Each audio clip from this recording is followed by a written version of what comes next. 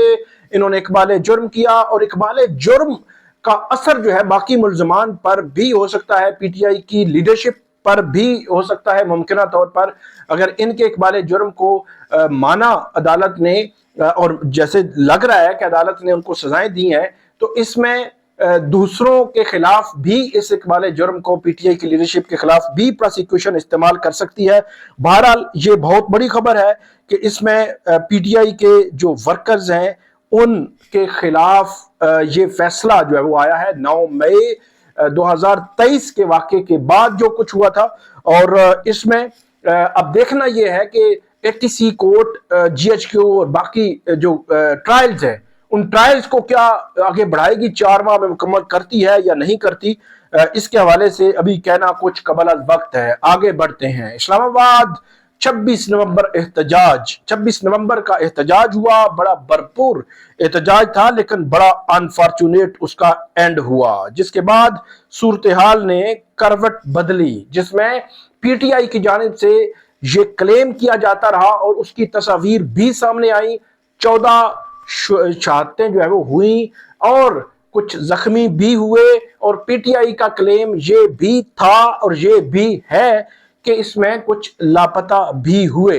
تو اب معاملہ یہ ہے کہ اس بنیاد پر عمران خان صاحب نے پی ٹی آئی کی اپنی لیڈرشپ کو یہ حکم دیا تھا کہ آپ جو ہے وہ جو متعلقہ حکام ہیں ان کے خلاف باقاعدہ طور پر قانونی کارروائی کے لیے متعلقہ فورمز پر رجوع کریں۔ پرائیویٹ کمپلینٹ جو ہے وہ یا تو ایف آئی آر ہوتی ہے، اگر پولیس ایف آئی آر نہ کر رہی ہو، صحیح طریقے سے انویسٹیگیٹ نہ کر رہی ہو، تو آپ پرائیویٹ کمپلینٹ فائل کر سکتے ہیں سیشن کورٹ میں، اس استغاثہ جو ہے فائل کر سکتے ہیں۔ اس کا طریقہ کار یہ ہوتا ہے کہ جو پرائیویٹ کمپلینٹ دائر کرنے والا ہے وہ پورا جو ڈیٹا ہے، مسودہ ہے، جو الزامات ہے، ان کے حق میں جو ثبوت ہیں، جو گواہ ہیں، وہ سارا کچھ عدالت کے سامنے رکھتا ہے، اور جو پرائیویٹ کمپلینٹ جس کی جانب سے دائر ہوتی ہے اس کی پہلی سٹیٹمنٹ ہوتی ہے، پھر گواہوں کی سٹیٹمنٹس ہوتی ہیں، اور اس کے بعد عدالت جو ہے وہ اس کو دیکھتی ہے کہ یہ مینٹینیبل ہے یا نہیں ہے، اور اس کے بعد جو ہے وہ رسپونڈنٹس کو نوٹس کیے جاتے ہیں۔ اس کیس میں رسپونڈنٹ وزیر اعظم شہباز شریف، وزیر داخلہ محسن نقوی، آئی جی اسلام آباد اور دیگر اہم حکام جو ہے وہ اس میں رسپونڈنٹ ہیں، اور اس میں معاملہ یہ ہے کہ یہ معاملہ آگے بڑھ پا نہیں رہا۔ 13 دسمبر کو یہ کمپلینٹ اسلام آباد کی سیشن کورٹ میں دائر ہوئی تھی، تب سے لے کر اب تک پی ٹی آئی کی جانب سے اس جو کمپلینٹ ہے اس میں تاریخ پہ تاریخ، تاریخ پہ تاریخ، تاریخ پہ تاریخ لی جا رہی ہے۔ کم سے کم 10 سماعتیں ہو چکی ہیں، 10 کی 10 سماعتوں میں تاریخ لی گئی۔ بیرسٹر گوہر پیش ہوئے، آج بھی ڈسٹرکٹ اینڈ سیشن جج ناصر جاوید رانا، ان کے سامنے تقریباً 2-3 جج تبدیل ہو چکے۔ شروع میں سیشن جج جو آج کا اسلام آباد ہائی کورٹ کے جسٹس ہیں، سیشن جج تھے اعظم خان، وہ سنتے رہے، پھر اس کے بعد جو ہے وہ ایک اور جج جو ہے وہ وہاں پہ آئیں، پھر اس کے بعد خاتون جج تھیں، پھر اب جو ہے وہ ناصر جاوید رانا۔ لیکن 13 دسمبر سے لے کر آج 5 مئی تک اس میں ایک سنگل پروگریس بھی نہیں ہوئی۔ تو اب آج تاریخ عدالت نے ان سے پوچھا کہ آپ بتا دیں کہ نیکسٹ کیا تاریخ رکھیں، تو کہا گیا بیرسٹر گوہر کی جانب سے کہ 24 جون کی تاریخ رکھ لی جائے۔ تو گویا 13 دسمبر سے لے کر 24 جون تک پرائیویٹ جو کمپلینٹ ہے، جو ایک قانونی کاروائی کے لیے رجوع کر رکھا ہے اسلام آباد کی ڈسٹرکٹ کورٹ سے پی ٹی آئی نے، اس کی پروگریس زیرو ہے۔ اب اس کے پیچھے کیا جو ہے وہ ان کی پلاننگ ہے مجھے نہیں معلوم۔ ایک پلاننگ یہ بھی ہو سکتی ہے کہ وہ سازگار حالات کا انتظار کر رہے ہوں، وہ ایسے حالات کا انتظار کر رہے ہوں جو ان کے ساتھ چلیں۔ تو یہ بھی ایک ممکنہ طور پر ہو سکتا ہے، وگرنہ کوئی مطلب سچویشن نہیں، یہ اس کو آگے جو ہے بڑھانے سے روکنا جو نہیں چاہیے تھا۔ بہرحال یہ معاملہ جو ہے رکا ہوا ہے، آگے بڑھتے ہیں۔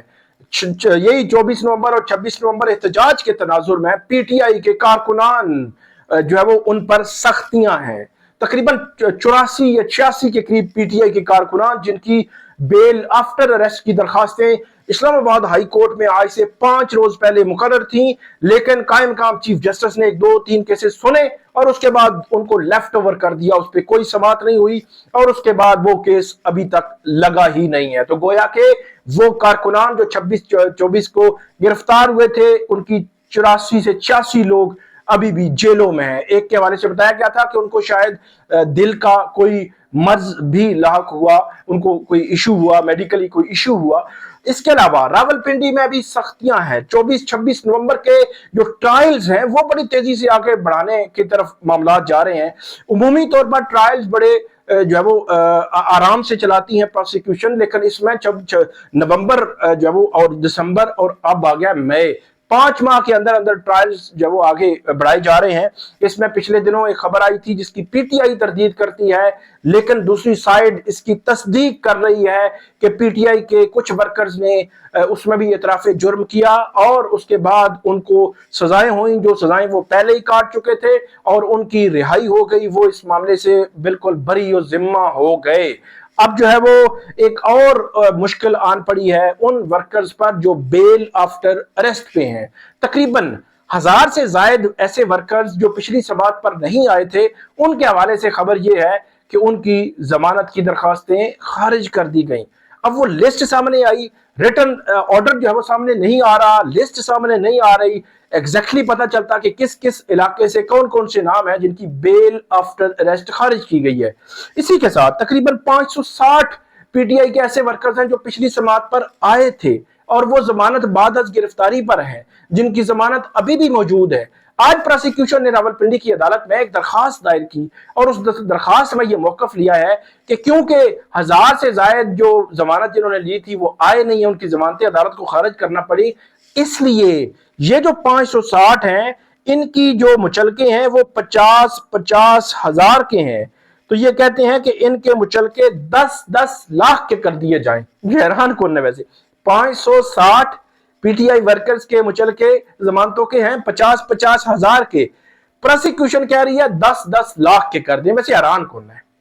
آپ جو ہے وہ پولیٹیکل ورکرز پر، دفعہ 144 کی خلاف ورزی پر، اس قسم کے جو ہے وہ چھوٹے جو قسم کے معاملات پر، احتجاج پر مقدمے درج کرتے ہیں اور اس میں لگاتے ہیں اٹیے، اس میں لگاتے ہیں دہشت گردی کی دفعات، اور اس دہشت گردی کے قانون کو پولیٹیکلی پھر پولیٹیکل ورکرز کے خلاف جو وہ اس طرح استعمال کریں گے کہ 560 P T I workers in پر 50 ہزار پر کے مچلکے اور 10 لاکھ کر دیں۔ یہ نہیں عدالت نے نوٹس کیا ہے، لیکن حیران کن ہے جو ہے وہ کس طرح اس چیز کو جو آگے لیا جا رہا ہے۔ تو یہ معاملہ ہے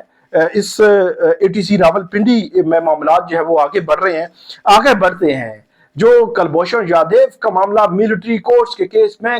کیسے سامنے آیا؟ وہ یوں آیا کہ عدالت یہ کہہ رہی تھی کہ جو ملٹری کورٹس میں جن کے خلاف کیسز ہوئے تھے ان کو رائٹ ٹو اپیل، جو اپیل کا حق ہے، ان کو دیا جانے کے حوالے سے اٹارنی جنرل ماضی میں یہ بات کر چکے ہیں۔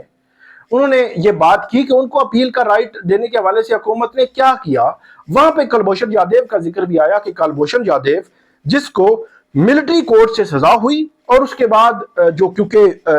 جو بھارت ہے وہ عالمی عدالت انصاف میں بھی گیا ہوا تھا، اور عالمی عدالت انصاف کے بعد اس وقت کی پی ٹی آئی کی حکومت نے ایک آرڈیننس جاری کیا تھا، جس آرڈیننس کے تحت اس کو فیئر ٹرائل کے تقاضے پورے کرنے کے لیے اور اپیل کا حق دینے کے لیے اس کو اسلام آباد ہائی کورٹ کا فورم دیا گیا، اور اسلام آباد ہائی کورٹ نے اس کی طرف سے اپیل فائل ہوئی، اس کی جانب سے ایک وکیل جو ہے وہ عدالت نے نامینیٹ کیا اور اس وکیل نے اس کی پیروی کی۔ آج بھی کلبھوشن جادیو کی وہ اپیل جو ہے وہ اسلام آباد ہائی کورٹ میں زیر التوا ہے۔ تو اس میں جو نقطہ تھا وہ فیئر ٹرائل کا تھا، فیئرنس، شفافیت، اپیل کا حق ہائی کورٹ میں یہ تھا۔ تو یہ اپیل کا حق جو ہے وہ ملے گا پی ٹی آئی کے جو ورکرز ہیں ان کو یا نہیں، یہ تو جب وہ ہمیں بتائے گا، فیصلہ ہی بتائے گا کہ معاملہ کس طرف جاتا ہے ملٹری کورٹس کا۔ آخری جو ہمارا موضوع ہے وہ ہے مخصوص نشستوں کا کیس. کل کا دن 6 مئی ایک اہم دن ہے، غیر معمولی دن ہے، اور بڑی اپڈیٹ اور بڑا ایک سینیریو، مستقبل کا سینیریو جو ہے اس سے جڑا ہوا ہے، کیونکہ مخصوص نشستوں کے اس فیصلے پر 12 جولائی سے لے کر آج تک 5 مئی تک اس فیصلے پر عمل نہیں ہوا. اب جو نیا بینچ بنایا گیا ہے 5 جج نئے ہیں، اور 5 جج جنہوں نے ایکچولی فیصلہ دیا تھا وہ اس بینچ میں شامل ہی نہیں ہے. تو اب یہ کیس کیسے آگے بڑھے گا جبکہ ریویو جورسڈکشن میں سکوپ بہت لمیٹڈ ہے؟ تو یہ کیس کیسے آگے بڑھے گا؟ یہ کل کا دن بڑا اہم ہے، اور کل کا دن اس حوالے سے ہمیں بتائے گا کہ یہ کیس کس رخ پہ جاتا ہے. آپ کو ہم اپڈیٹ کرتے رہیں گے، ہمیں فیڈ بیک دیجیے گا، کامنٹ کیجیے گا. بہت شکریہ.